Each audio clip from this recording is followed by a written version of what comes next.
তিনি পৃথিবীর সবকিছু তোমাদের জন্য সৃষ্টি করেছেন। আপনি বলছিলেন না এই একটু আগে যে মানুষকে সর্বশ্রেষ্ঠ করেছেন আল্লাহ, এখানে তার অস্তিত্ব প্রমাণ পাচ্ছেন যে তিনি পৃথিবীর সবকিছু তোমাদের জন্য সৃষ্টি করেন। তাহলে এই যা কিছু আমরা সৃষ্টি জগৎ দেখছি সব মানব কেন্দ্রিক করে কি করেছেন, আমাদের অধীনই করে দিয়েছেন।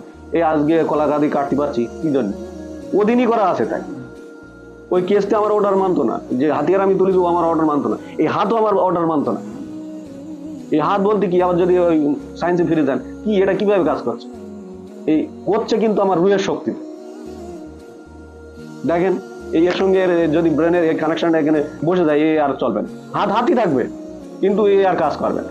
তাহলে প্রত্যেক জায়গায় আমরা দেখছি সায়েন্স কাজ করছে, করছে তো। এই সায়েন্সটা চালাচ্ছে এই তিনি, যিনি আমাদেরকে সৃষ্টি করেছেন, পৃথিবীকে সৃষ্টি করেছেন এবং এগুলোকে আমাদের অধীন করেছেন। তারপরে কি বলছে দেখেন, তিনি অর্থাৎ আল্লাহ আকাশের দিকে মনোসংযোগ করেন। অর্থাৎ আকাশ ছিল, এখানে প্রথম বলছে আকাশের দিকে মনোসংযোগ করেন, তারপরে তিনি সেই আকাশকে আবার সপ্তম আসমানে বিন্যস্ত করেন। তাহলে আকাশ ছিল, আবার আকাশের মধ্যে সপ্তম আকাশ কি, এটাই কিন্তু বিজ্ঞান। আগের দিন আমি বলেছিলাম যে আকাশের মধ্যে আবার আকাশ কি, এইগুলো সব একটা একটা স্তরের নাম, 7টা স্তরের নাম। এই পৃথিবী কেন্দ্রিক মানব কেন্দ্রিক সমস্ত 7টা আসমান আছে। এখন গবেষণা করে পাওয়া গিয়েছে, স্যাটেলাইট লাগিয়ে পাওয়া গিয়েছে যে 7টা এই বায়ুমণ্ডলের স্তরের ভিতরে আছে। এখন দেখেন আপনি চন্দ্রে চলে যান, এই যে সারেকুরি বলছিল বাক্য, যে কথাটা যে ভাব প্রকাশ করা, আপনি চন্দ্রে চলে যান, এখানে আর ওখানে জীবনে আপনি আপনার মুখ থেকে কথা বলে ওই ব্যক্তিকে শোনাতে পারবেন। আপনি অন্য গ্রহে চলে যান, এই গায়ে গায়ে দাঁড়াবেন, আপনি কথা বলে ওরে শোনাতে পারবেন। আপনি কি কথা বলেন? যদি বৈজ্ঞানিক দৃষ্টিতে দেখেন, আপনি কি কথা বলেন না আপনার জিহ্বা দিয়ে সাউন্ড তৈরি করে? এই ভাইব্রেট সাউন্ডটা বাতাসের সঙ্গে তরঙ্গের সঙ্গে আপনার কানের মধ্যে গিয়ে আল্লাহর শক্তিতে আপনার ব্রেনে বুঝিয়ে দিচ্ছে কোড করে লিখে যে ওই ব্যক্তি হানিফ এই বলছে। খারাপ বললে আপনার শরীরে সাথে সাথে প্রতিক্রিয়া হবে। এই প্রত্যেকটা আয়াত এগুলো সব, এগুলো বিস্তারিতভাবে বর্ণনা হয়েছে, আমি সংক্ষিপ্তভাবে নিয়ে আসি। তাহলে খারাপ বললে একেবারে জ্বালা উৎপন্ন হবে, আবার ভালো বললে খুশি আনন্দ সহানুভূতি উৎপন্ন হবে। তাহলে এগুলো কার অনুমতিতে আছে? আমার কোনো ক্ষমতা আছে এর উপরে? আমার কোনো নিয়ন্ত্রণ আছে? বলেন। সবকিছু দেখছি সব আল্লাহ মানব কেন্দ্রিক করে দিয়েছে এবং করার পরে সব আমাদের অধীনই করে দিয়েছে। এগুলো নিয়ন্ত্রণ করা যায়, রাগকেও নিয়ন্ত্রণ করা যায় এবং যে ভালোবাসার যে সহানুভূতি ওটাও কেউ নিয়ন্ত্রণ করা যায়। এটা মানুষকে শিক্ষা দিয়েছেন আল্লাহ কিভাবে। এখন এইটা আমরা বুঝে নেই। যদি আল্লাহ মৃতদেরকে জীবন্ত করেন, এখন প্রশ্ন হলো, এটা আমার 8-9 বছর আগের প্রশ্ন ছিল, অনেক আগে থেকে এটা আমি স্টাডি করতাম, যে নিজের কাছে নিজের প্রশ্ন, আমার অতিরিক্ত প্রশ্ন আসতো আমার মাইন্ডে। যদি আল্লাহ আমাদেরকে সৃষ্টি করে, সুন্দর করে সৃষ্টি করেছেন, সবকিছু আমাদের জন্য সৃষ্টি করেছেন, তাহলে আবার জাহান্নামে দেবে। তখন আমি কোরআন জানতাম, আমি স্টাডি করতাম, তখন প্রশ্ন এটা, তাহলে জাহান্নামে দেবে কেন? এখন আপনারা সাক্ষী হন, শয়তানকে তৈরি করেছে আল্লাহ। কথা বলেন, শয়তানকে তৈরি করেছে আল্লাহ। জাহান্নামকে তৈরি করেছে, জান্নাত কে করেছে? আল্লাহ করেছে। প্রবৃত্তি কে করেছে? বোঝার শক্তি দিয়েছে কে? সবকিছু রিজিক তৈরি করেছে কে? ভালো মন্দর পার্থক্য করেছে কে? আল্লাহ। এখন আমি দেখছি সবই তো আল্লাহ করেছে, আমার কি ভূমিকা এখানে? আমি তো চাইনি যে আমি এখানে আসি, আমি তো কোনো ফর্ম টর্ম ফিল আপ করিনি যে আমার পৃথিবীতে পাঠান। আমার যখন সে জাহান্নামই দেবেন, তাহলে আমি আর এখানে আসার কি না? বুঝলেন? আপনি শয়তান তৈরি করছেন, আপনি বলছেন আমাদেরকে যে আসমান এবং জমিনে যা কিছু আছে সবকিছু আমি জানি, আসমান এবং জমিনে যা কিছু আছে আমি সবকিছু জানি, এবং তোমরা যা গোপন করো যা প্রকাশ করো সব জানি। বুঝলেন? আমাদের আদি পিতা সালামুন আদম, তাকে আল্লাহ জান্নাতে বসবাস করেছিল, তো বার করলেন কেন? তিনি তো মানুষের আগে পিছনে ঘটনা জানতেন, কেন পরীক্ষায় ফেললেন? এগুলো প্রশ্ন আসে না? কেন বার করলেন? এইটার মধ্যে যদি আমরা না বুঝি তাহলে সব অর্থহীন হবে। এটাই হলো কোরআনের দর্শন। এই দর্শন যদি না বুঝি তাহলে কোরআনটাই নিজের কাছে একটা খেল তামাশার বস্তু মনে হয়। আল্লাহ নিজেই তৈরি করেছেন বাদী এবং বিবাদী। বাদী বিবাদী না থাকলে বিচার পক্ষ হয় না। আপনি এখান থেকে আমি আয়াত পড়বো, এবার আয়াতগুলো শুধু আপনি মেলাবেন আয়াতের সঙ্গে, তাহলে দেখবেন বাদী বিবাদী আল্লাহ তৈরি করছে। জাস্ট আল্লাহ পার্থক্য করছে দুটাকে, বোঝা যায়নি? যেমন সত্য তৈরি হলে ওর সাথে সাথে মিথ্যা তৈরি হবেই, এটা হলো ক্রিয়া এবং প্রতিক্রিয়া। আল্লাহ সত্য তৈরি করেছে, অটোমেটিকলি ওর সাথে মিথ্যা তৈরি হয়েছে। অর্থাৎ পরীক্ষা রাখা মানে তার রেজাল্ট আসবে, ন্যায় এবং অন্যায় আসবে না, ভালো এবং মন্দ। পৃথিবীর যা কিছু আমরা দেখছি সমস্তটাই যদি আমরা একটা বিষয়ের উপর রাখি, যেটা আমি সর্বপ্রথম আমার জীবনে ছোট ব্যক্তি হিসাবে যেটা করেছিলাম, যে প্রত্যেকটা পদের দুইটা করে দিক আছে, একটা ভালো একটা মন্দ। আমি কারোর সঙ্গে খারাপ কথা কি বলছি কি ভালো কথা বলছি আমি নিজেকে নির্ণয় করতে পারবো। সর্ব জায়গায় আপনি দেখবেন আপনার অন্তরকে একেবারে প্রশ্ন করে, আবেগ না বিবেক দিয়ে। আমি কারোর জমির আল ঠেলছি, কোদাল তুলছি, ন্যায় অন্যায় আমি বুঝতে পারছি না, তাহলে ওখানে বিবেক কাজ করছে তো। আমি কারোর মালে ভেজাল দিচ্ছি, বেশি দামের মালের সঙ্গে কম দামের মাল লোকাচ্ছে, তা আমি সেখানে বুঝতে পারছি না। ঠিক পৃথিবীর ওরকম, এটা তো দুইটা বললাম, প্রত্যেকটা জায়গায় আপনি এই দুইটা করে দিক পাবেন। কারোর সঙ্গে কি জোর করে কথা বলছেন, পাওয়া নিয়ে কথা বলছেন, শিক্ষার বড়াই করছেন, যা কিছু করেন, এই দুটার বাইরে আর কিছু না। দুইটা পথ, একটা ন্যায় একটা অন্যায়। যেটা আপনারা ধার্মিক ভাষায় জানেন যে একটা শয়তানের একটা আল্লাহ। শয়তানের আসলে কোনো পথ হয় না, ওটা ভ্রান্ত পথ। যেটা আল্লাহ বলেছেন তার বিপরীত যে পথটা তৈরি হয়েছে ভ্রান্ত পথ, যে এটাই আমার নির্দেশিত পথ, এরপর যেটা আছে ওটা ভ্রান্ত পথ। তো এখানে এবার আমরা যদি চলে আসি কিভাবে তৈরি হচ্ছে, এটা আমরা এখানে উপলব্ধি করবো। জাস্ট আমরা শব্দের প্রতি গুরুত্ব করব। 30 নম্বর আয়াতে দেখেন, বিসমিল্লাহির রহমানির রহিম রব্বি জিদনি ইলমা। যখন তোমার প্রতিপালক ফেরেশতাদেরকে বলিলেন, খেয়াল রাখতে হবে বলছে কাকে? ফেরেশতাদেরকে। আল্লাহ পাক দুইটা অস্তিত্ব প্রথম তৈরি করলেন, মালাইকা এবং নাস। মালাইকার নাস কি জন্য করেছে এখানে বলছে, আর মালাইকাদের কেন করা হয়েছে ওগুলো অন্য জায়গায় আছে, যে তাদেরকে কেন করা হয়েছে। তো এখানে আমরা যেটুকু আছে এইটুকু আমরা উপলব্ধি করে নিই, যে যখন তোমার প্রতিপালক ফেরেশতাদেরকে বলিলেন আমি পৃথিবীতে খলিফা সৃষ্টি করছি, যেটা ওই ঘরে আলোচনা করি, খলিফা সৃষ্টি করছি। তারা বলিল, অর্থাৎ ফেরেশতারা বলিল, আপনি কি সেখানে এমন কাউকে সৃষ্টি করিবেন যে অশান্তি ঘটাইবে ও রক্তপাত করিবে?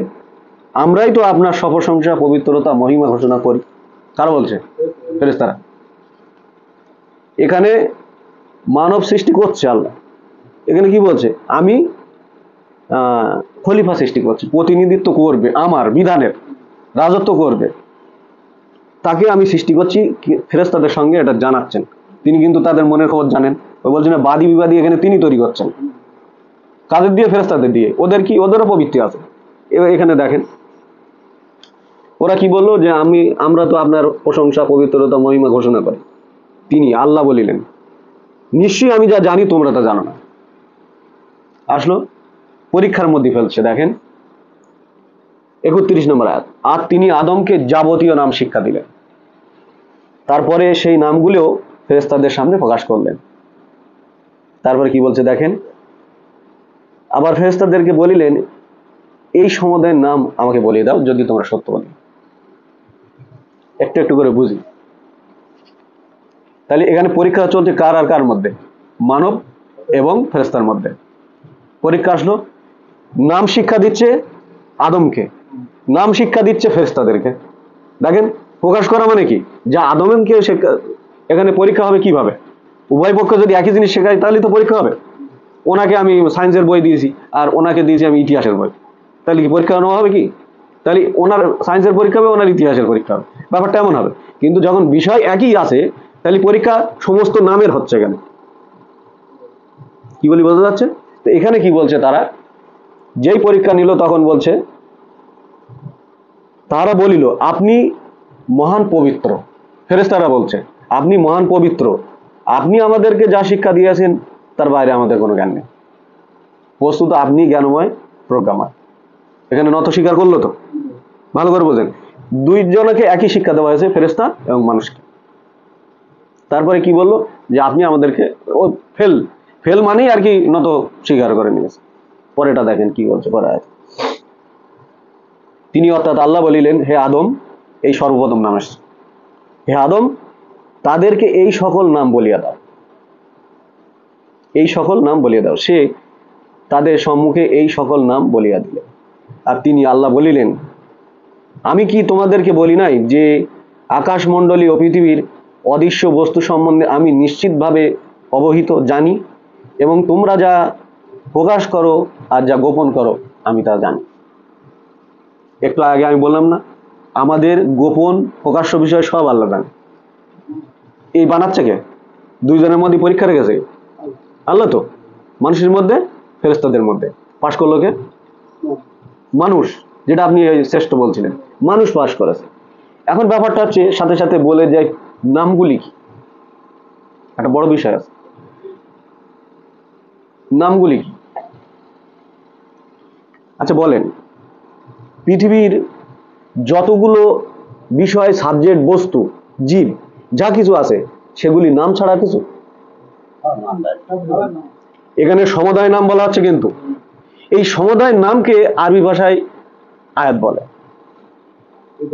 আয়াত মানে নিদর্শন, যা ছিল না তাকে দর্শন দেওয়া।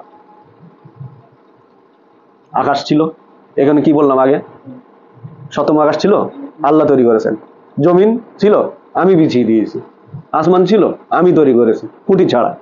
তাহলে যা কিছু আমরা তৈরি করছি, দেখছি, সবকিছু আল্লাহ কি বলছে? আয়াত। নৌকাকে আয়াত বলিনি, জমিনকে আয়াত বলিনি, মানুষকে আয়াত বলিনি। প্রত্যেকটা জিনিস, যা কিছু আমরা দেখছি, মৌলিক জিনিস হলো আয়াত। আয়াতের বাইরে সৃষ্টি জগতে আর কিছু নেই, আর কিচ্ছু নেই।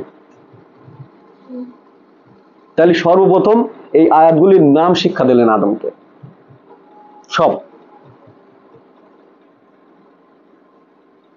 তারপর আগে আসি।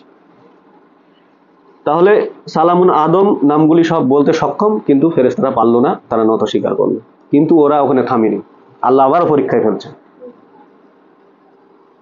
দেখেন এখানে নত স্বীকার করলো তো, আপনি 34 দেখেন কি করছে। বিসমিল্লাহির রহমানির রহিম।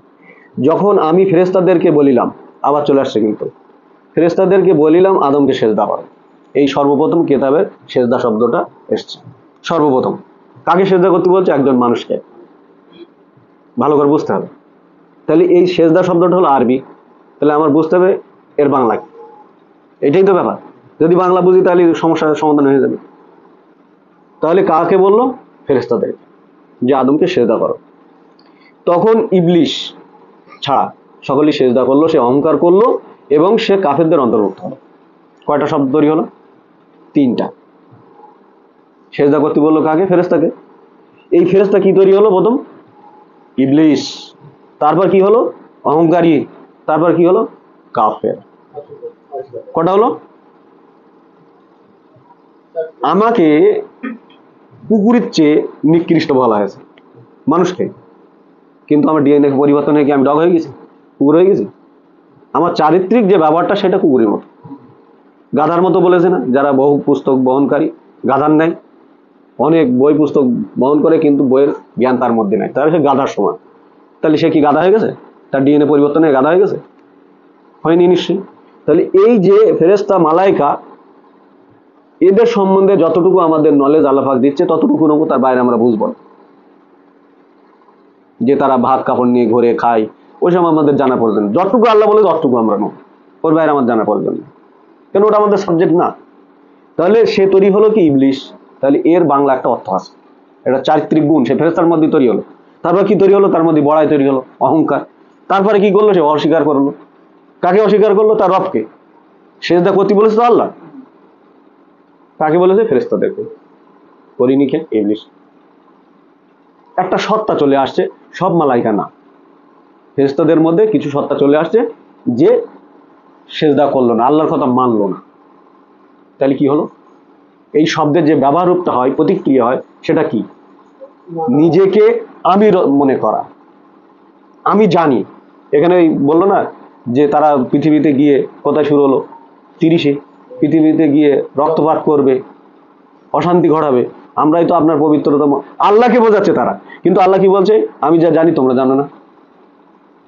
তোমরা যা গোপন করো আমি প্রকাশ করো আমি জানি। আল্লাহকে ফেরেশতারা বোঝাচ্ছে, ভালো করে বোঝেন। সৃষ্টি তো আল্লাহই করেছে।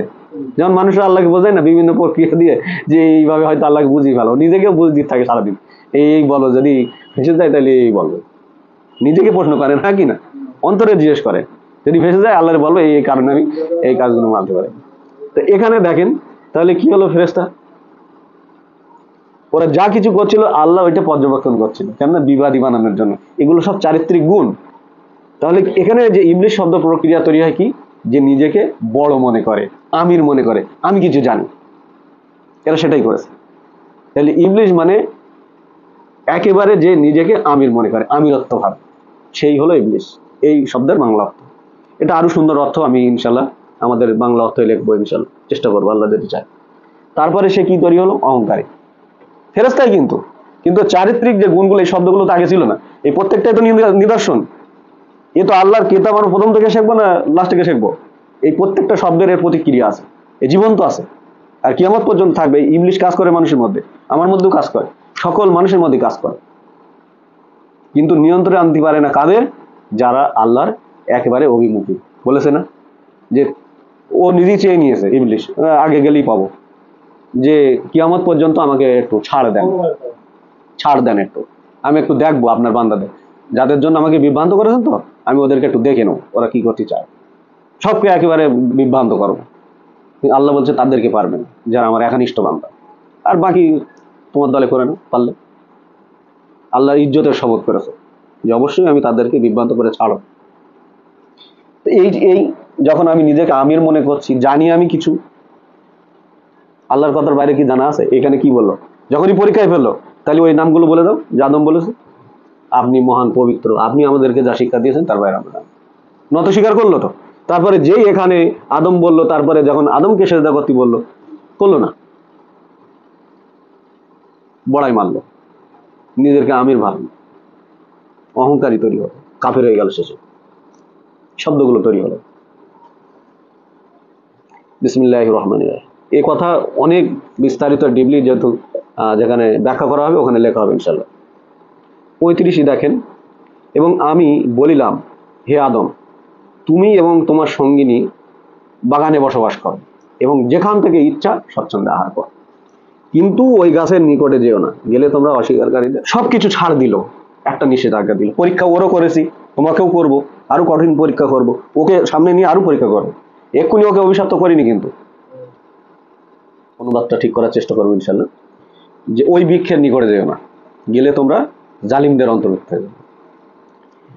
তারপরে কি বলছে 36-এ, শয়তান উহা হইতে উহাদের পদস্খলন ঘটায় এবং তারা যেখানে ছিল সেই স্থান হইতে তাহাদেরকে বহিষ্কৃত করল।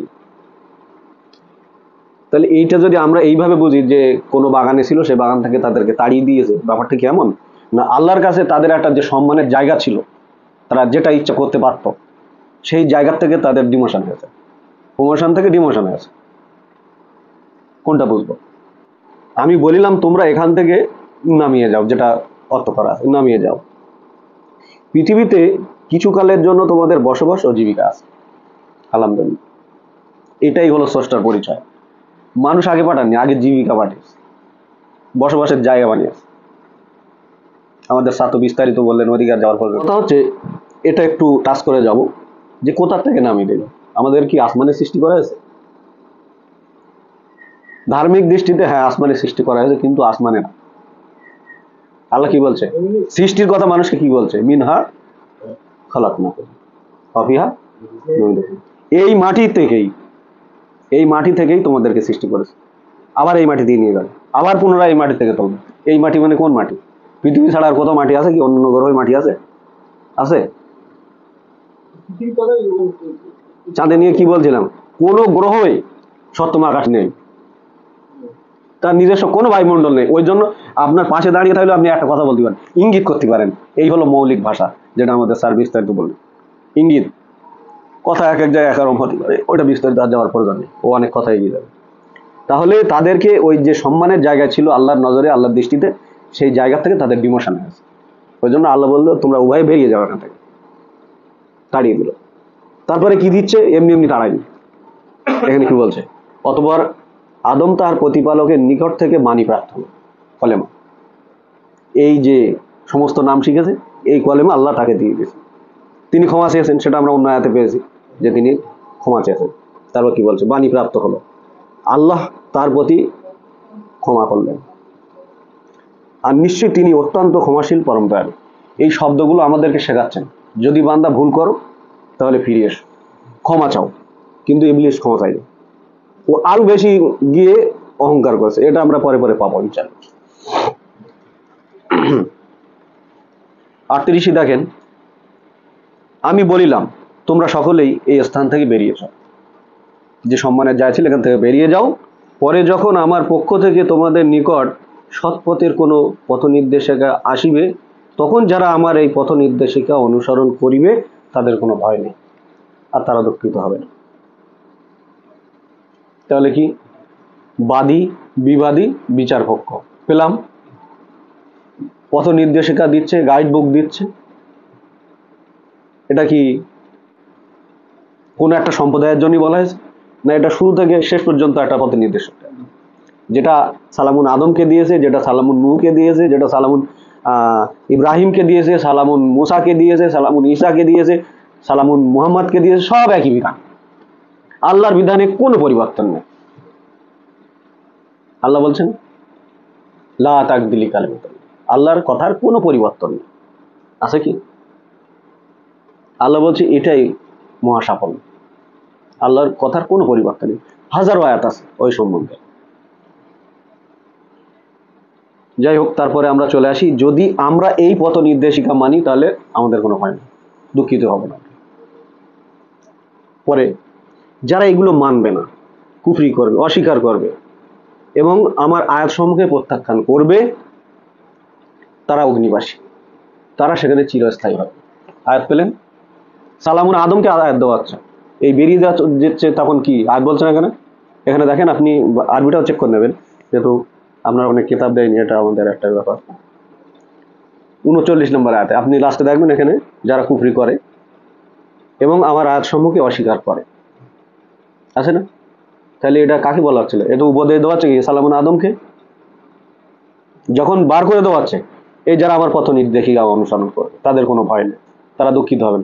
তারপরে আয়াতে বলছে যারা কুফরি করবে, অস্বীকার করবে, আমার আয়াত সমূহকে প্রত্যাখ্যান করবে, তারাই অগ্নিবাসী হবে, সেখানে তারা চিরস্থায়ী হবে। তাহলে সমস্ত নবী রাসূলদেরকে কি দেওয়া হয়েছে? আয়াত। আয়াত হলো আরবি শব্দ, বাংলায় নিদর্শন। তাহলে পেলাম। এখন দর্শনের বিষয় অনেক বড়, যেহেতু ওইটা এখানে আসবে না এখন। তাহলে আমরা নিজেদের কাছে যখন প্রশ্ন করেছি তখন আল্লাহ উত্তর দিয়েছে। আল্লাহ উত্তর দিয়েছে কেন এটা, যখন আমরা ওখানে ছিলাম কথার মধ্যে, যে আল্লাহ সবকিছু তৈরি করেছেন, জান্নাত জাহান্নাম সবকিছু তৈরি করেছেন, তাহলে আবার কেন জাহান্নামে ঢোকাবে? এটাও বিষয়টা অনেক বড় হয়ে যাবে, তো এটা সামনের সপ্তাহে ওটা পরিষ্কার করার চেষ্টা করবো ইনশাল্লাহ। কেন আমাদেরকে আল্লাহ পাক পরীক্ষা করছেন এবং আমাদেরকে জাহান্নামে এবং জান্নাতে কেন দেবেন? এই ছাড়া সাবজেক্ট তৈরি হয়, ওই সাবজেক্ট ছাড়া কোরআনে কোনো বিষয়বস্তু আর তৈরি হয় না। ওইটা যদি আমরা নিজেদের জীবনে বুঝি তাহলে কাজে লাগাতে পারবো, না বুঝলি কোনো কাজ হবে না। তো আজ এই পর্যন্ত। আপনাদের প্রতি আল্লাহ শান্তি বর্ষিত হোক। যদি কারোর কোনো বিষয় জিজ্ঞাসা